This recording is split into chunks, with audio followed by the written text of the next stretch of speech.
यहाँ पे मेरा और नासिर साहब का टूर था और हमने सुबह का ब्लूवर रोड से लेके फिर उसके बाद गांधरबल का जो दूसरा रोड उसको देख के आए। अभी हम रोजामा ये ब्रिज के पास आए हैं और बड़ा दुख हुआ और बड़ा अफसोस हुआ कि जो लोग कहते हैं कि हमने बहुत काम किया और पिछले 11 साल जो गए हैं उन 11 सालों में क्या हुआ, ये गुजामा जो ब्रिज है उनको ये हम यहाँ से सवाल खड़ा करते हैं। खास करके जो पीडीपी और बीजेपी जो रोज उठ के यहाँ बाइटें देते हैं कि इन पिछले 11 सालों में बहुत काम हुआ है।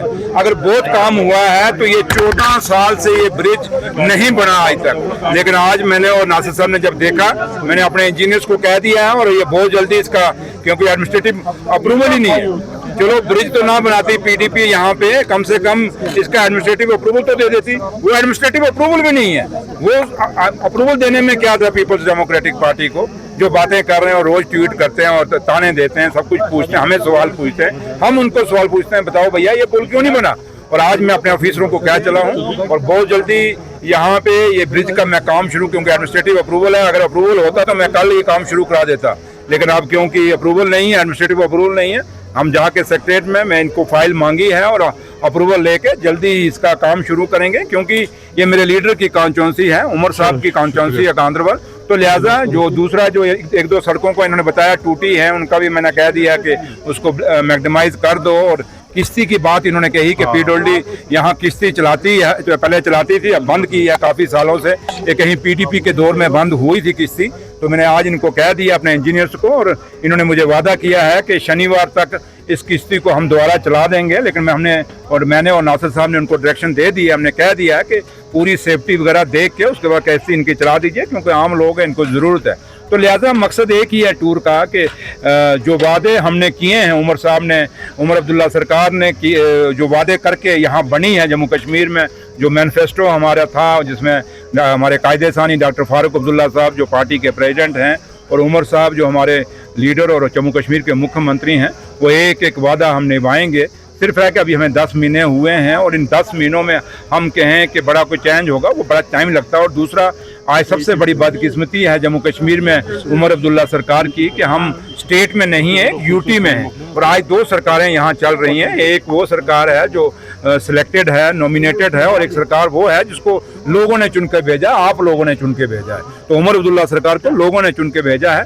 तो लिहाजा कुछ बड़ी काफ़ी दिक्कतें हैं, काफ़ी मुश्किलें हैं। और उधर से आप देखें जम्मू में कितना फ्लड आया, हमारे साउथ कश्मीर में हमारे कितना फ्लड आया, हमारे फसल कितनी बर्बाद हो गई, सेब की फसल कितनी बर्बाद हमारी हुई है और ये आज तक इतनी कभी बर्बाद नहीं हुई थी। पूरा नेशनल हाईवे बैठ गया।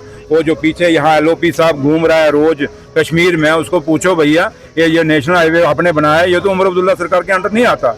तो फिर लोगों का सेब कैसे खराब हो गया, ये रोड क्यों टूट गया, ये क्यों बिखर गया, इसका मतलब क्वालिटी ठीक नहीं थी।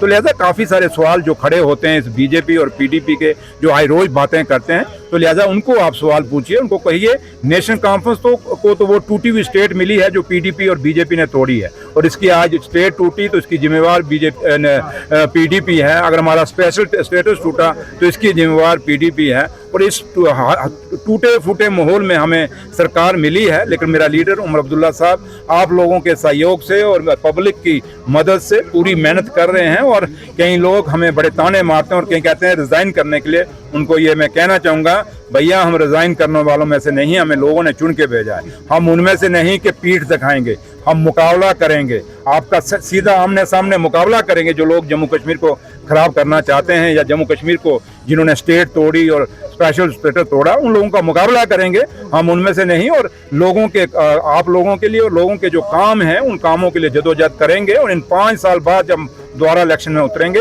तो हम वादा करते हैं कि एक एक बात जो मैनिफेस्टो में हमने आपसे वादा किया था उसको पूरा करेंगे। Thank you. यही उसमें यही हुआ कि दरबार मूव पूरा होगा, इस बारी जम्मू में पूरा दरबार जाएगा। और दूसरा, जहाँ तक कैबिनेट में ये भी कहा कि हमें स्टेट तो अभी आपने दिया नहीं, हमारा बिजनेस रूल भी नहीं आ रहा, उसके लिए भी हमने कहा कि कैबिनेट ने फैसला किया कि हम एक चिट्ठी लिखेंगे कि भाई बिजनेस रूल की कॉपी हमें वापस क्यों नहीं दी जा रही। पता नहीं एलजी साहब क्यों अपने तकिए के नीचे लेट के बैठा हुआ है, उनको देनी चाहिए कॉपी। और ताकि काफ़ी सारी दिक्कतें आ रही हैं हमें तो, लेकिन फिर भी आप लोग का इसमें मीडिया का भी सहयोग हमें बहुत चाहिए। Thank you.